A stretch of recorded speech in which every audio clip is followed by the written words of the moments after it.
de vous retrouver dans cette seconde partie de Soir d'Info. Mesdames, Messieurs, bienvenue, bonsoir à tous. Aujourd'hui, nous recevons sur ce plateau M. Abdoulaye Wilane, président. À toutes nos condoléances suite au rappel à Dieu de l'honorable député Fanta Sall. Vous l'avez connu au sein de la coalition Benno Bokk Yakaar. Aujourd'hui, que peut-on retenir de la défunte? Ce qu'on peut retenir de notre regretté Fanta Sall, c'est qu'en elle, nous perdons une collègue avec laquelle nous avons servi le pays à l'Assemblée nationale, qui était engagée et dont l'utilité sociale et sa fidélité à son terroir était incontestable. En elle, nous perdons une députée respectée.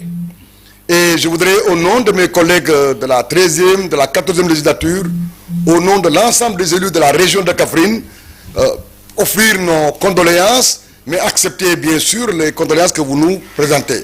En ce qui le concerne, et pour ma part en tant que porte-parole du Parti socialiste, notre formation politique s'incline devant la mémoire de cet illustre disparu et adressons nos condoléances à sa famille, à son parti, à la nation, bien sûr, au président de la République et au président de l'Assemblée nationale.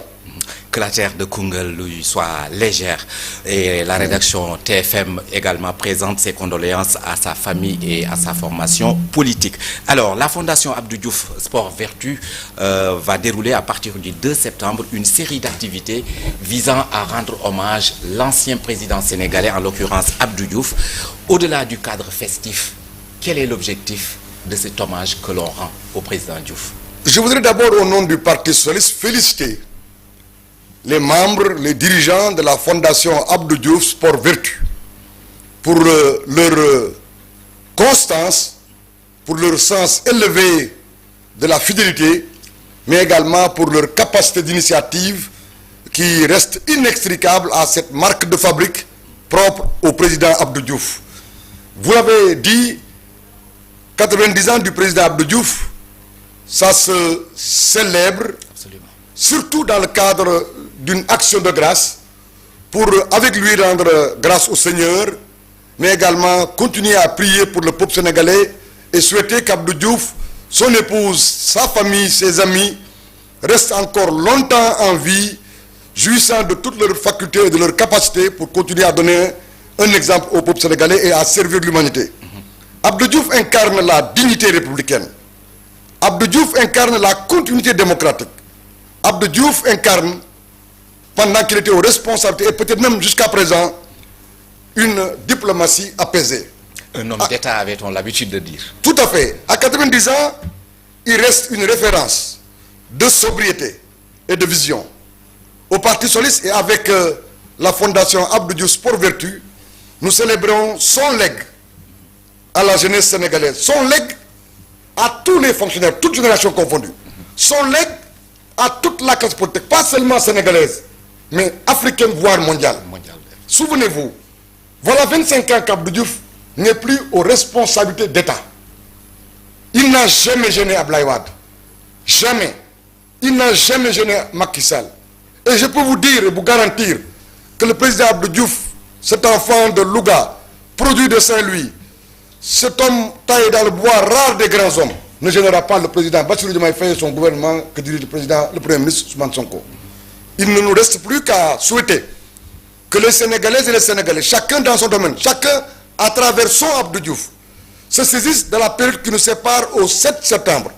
Chaque jour, partout, à côté de ce que fera la Fondation Abdou Diouf Sport Vertu, que nous initions des journées de prière, de réflexion, d'échange, pour l'offrir aux Sénégalais un exemple. 25 ans après la présidence, ça veut dire qu'il y a une autre vie après l'État. Et je voudrais féliciter ses amis, certains de ses amis, pas tous les fonctionnaires, pas tous des hommes politiques. Je pense à la famille de Serigne Abdoul Ahad Mbacké. Je pense à la famille de Serigne Moustapha Bassirou Mbacké. Je pense à la famille de Serigne Abdoul Aziz Sy Dabakh, Serigne Mansour Sy Borom Daara J, Serigne Cheikh Ahmadou Tidiane Sy Al Maktoum. Je pense à la famille de Aladji Ibrahima Niass, fils de Baye Niass, Aladji Ablaye Niass. Je pense à la famille de Monseigneur Théodore Adrien Sarr. Ahmadou Deme également. Oui, j'en viendrai. Monseigneur Théodore Adrien, Monseigneur Benjamin Ndiaye, et dans une certaine mesure, le Monseigneur André Gueye, et à tous, sans oublier bien sûr la famille de Thierno Seydou Nourou Tall, la famille de Cheikh Oumar Foutiyou Tall. Mais le plus sympathique pour moi aura été Serigne Mamran Laye, dont les relations avec les enfants de Abdou Diouf sont légendaires. Et je voudrais donc présenter mes excuses à ceux que j'ai oubliés, parce que le temps de la presse est un temps très, très limité. En tout cas, nous nous invitons tous, en nous joignant à la Fondation Abdou Diouf Sport Vertu, dont je voudrais aussi rendre hommage à ces anciens présidents qui sont aujourd'hui au paradis, je le souhaite, en particulier Feu Serigne Lamine Diop. Je salue le président Tall, mon général, l'amiral, et tout ce qui autour de Cheikh Makhtar Diouf et toute l'équipe de Fondation Abdou Diouf Sport Vertu, s'évertue, je dis bien s'évertue, à maintenir le legs reluisant et pénétrant. Justement, parlant de ce legs, je rappelle que le président Diouf a dirigé le Sénégal de 1981 à 2000. Aujourd'hui, que peut-on dire de l'héritage qu'Abdou Diouf a laissé au Sénégal? Vous savez, un héritage, il appartient à ceux qui osent, ceux qui ont la curiosité, la détermination et la lucidité de la visiter et d'en retirer quelque chose qui est adapté au défi du moment. Je donne un exemple. Le président Diouf a fait 10 ans de primature. Personne n'a entendu des vagues soulevées par des contestations entre lui et le président Senghor. Et il l'a remplacé dans la douceur, dans l'élégance, dans l'exemplarité. Le président Diouf a promu la démocratie intégrale, organisé et ordonnancé les avancées démocratiques jusqu'à perdre le pouvoir avec élégance. Et depuis qu'il a quitté le pouvoir, il a tourné définitivement le regard sur le pouvoir.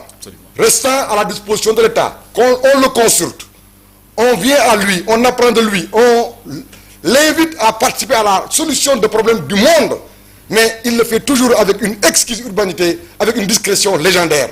Mais ce que je veux dire, c'est qu'après Abdou Diouf, interroger le nombre de premiers ministres qu'on a eu, et interroger les rapports qu'ils ont eu avec le président. Interroger ce qui se passe aujourd'hui. Eh bien, voilà, c'est l'humilité, l'oubli de soi-même, l'exemple type de don de soi-même, c'est le président Diouf. Et ses enfants en témoignent. Ils ont souffert petitement, mais de sa présence, parce qu'il tenait à cœur le service qu'il rendait à l'État, à la nation. Que le bon Dieu lui prête longue vie. Parlons à présent, M. Abdoulaye Wilane, de la situation à la mairie de Dakar. Alors que la date du scrutin pour son remplacement est fixée au 25 juin, Diaz Fils a saisi la Cour suprême d'une requête aux fins de sursis à l'exécution. Alors, selon vous, quelles sont les chances pour que Barthélémy Diaz gagne ce bras de fer? Écoutez, je ne peux pas me permettre à ce stade précis de parler des individus. D'ailleurs, pour l'essentiel, je l'évite dans mes prises de parole publiques. Ce que je veux dire, c'est que c'est heureux qu'en démocratie, dans une république, dans un état de droit, les hommes et les femmes aient à cœur de faire les choses conformément à l'esprit des lois et à ce que permet les institutions de la République. Sous ce rapport précis, il est dans son droit, Monsieur le Président, mon jeune frère et collègue, Monsieur le maire Barthélémy Diaz. Toutefois, il me plaît au nom du Parti socialiste de dire ceci. Dakar n'a pas besoin d'une bataille d'ego, mais d'une mairie qui sert les habitants de Dakar. C'est partout valable, dans toutes les communes. Les Dakarois attendent propreté, sécurité, gestion transparente, vertueuse. Les Dakarois attendent amélioration du cadre de vie.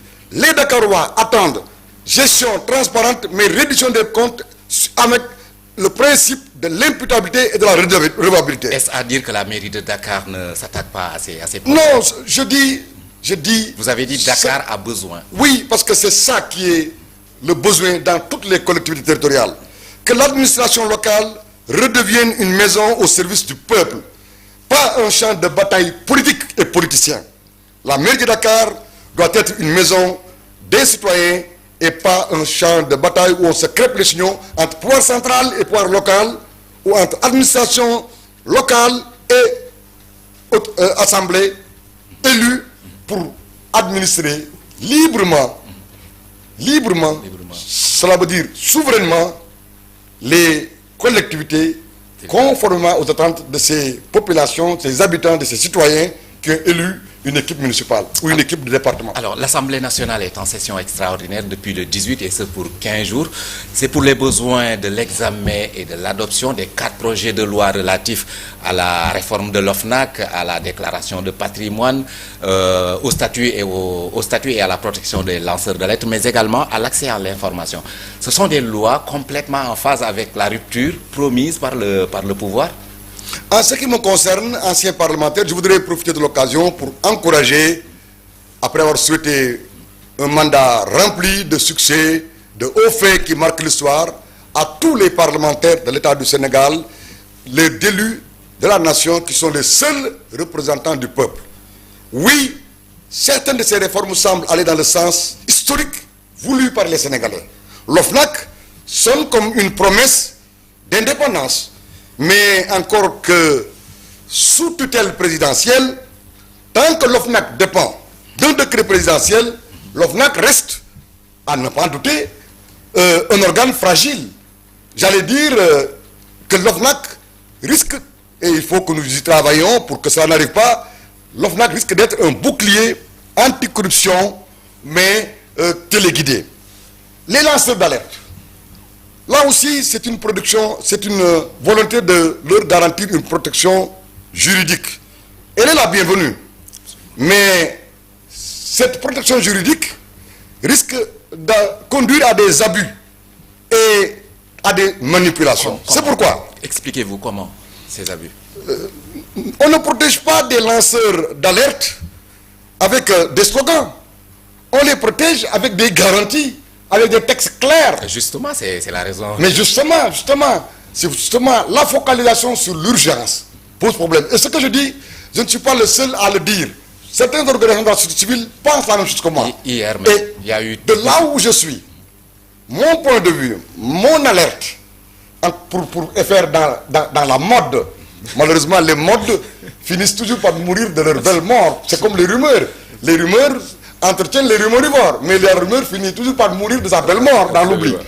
Alors je veux dire que nous avons besoin de garanties solides contre les représailles, mais aussi de garanties solides contre les abus.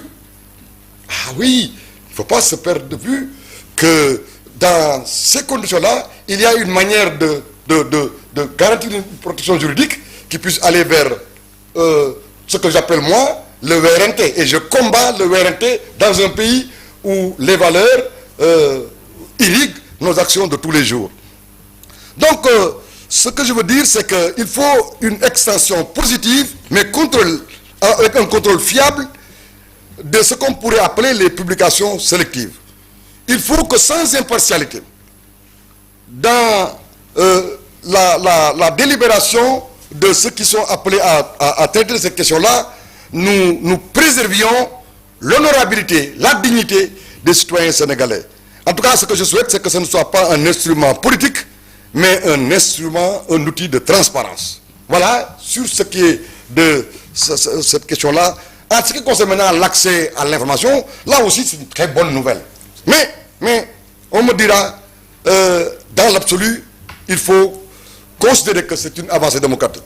Moi, j'ajoute, cette avancée démocratique risque de se heurter à des blocages administratifs. Pourquoi? Parce que le droit à l'accès à l'information ne doit pas être freiné par ce que l'on appelle la culture du secret. C'est pourquoi, en ce qui nous concerne au Parti socialiste, nous encourageons toutes ces avancées parce que c'est ça qui permet d'ancrer définitivement la culture de la bonne gouvernance et la pudeur dans la gestion des deniers et du patrimoine national. Raison pour laquelle la société civile a évoqué hier et a formulé quelques recommandations, juste pour, concernant ces 4 textes de loi, l'harmonisation avec l'arsenal juridique qui existe déjà au Sénégal. Le régime actuel a une faiblesse. Elle veut faire sans entendre, sans écouter les feedbacks qui viennent des sachants, qui viennent des experts, qui viennent des praticiens du droit, parce que c'est le droit qui régit, organise et ordonnance. Le régime n'accepte pas la contradiction, si je peux...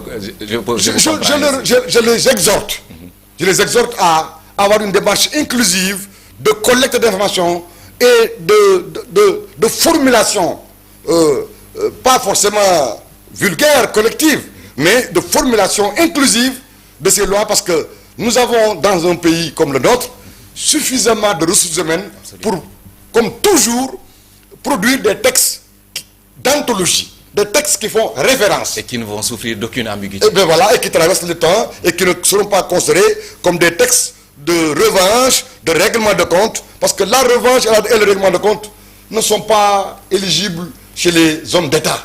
Et voyez-vous, le président actuel a 44 ans. S'il faisait 2 mandats, il aura 54 ans. Il restera encore jeune et actif. Même si s'il avait 60 ans, 2 mandats, il restera encore en vie jusqu'à 70 ans. Donc je pense qu'il faut, quand on est aux responsabilités d'État, s'oublier soi-même un tout petit peu pour se hisser au niveau des responsabilités minéralistes et exemplaires de la charge qu'on porte. Autre question d'actualité avec les États-Unis qui ont infligé des sanctions à l'encontre de certains magistrats de la Cour pénale internationale, dont l'émérite juge sénégalais Mame Mandiaye Niang. L'État du Sénégal a exprimé sa totale stupéfaction. Alors, qu'en est-il du Parti socialiste justement? Dans une certaine mesure, ça ne me surprend pas des États-Unis relativement à la Cour des droits de l'homme.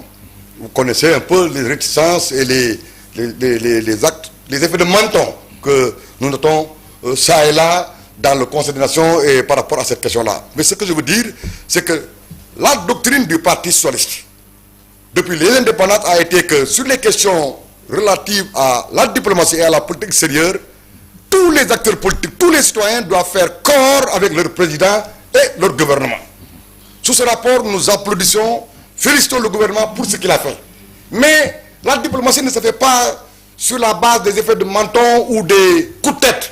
Ce n'est pas de la théâtralisation. La diplomatie, c'est l'utilisation de moyens, de mécanismes, de procédures, de contacts, de situations et de contextes à l'insu de tout le monde. Peut-être même souvent à l'insu de ceux en direction de qui ça s'élabore. Et je pense que le Sénégal devrait voir avec les États qui sont membres, parce que quand même cette institution, nous l'avons portée en son temps, c'était Sidiki Kaba qui était là.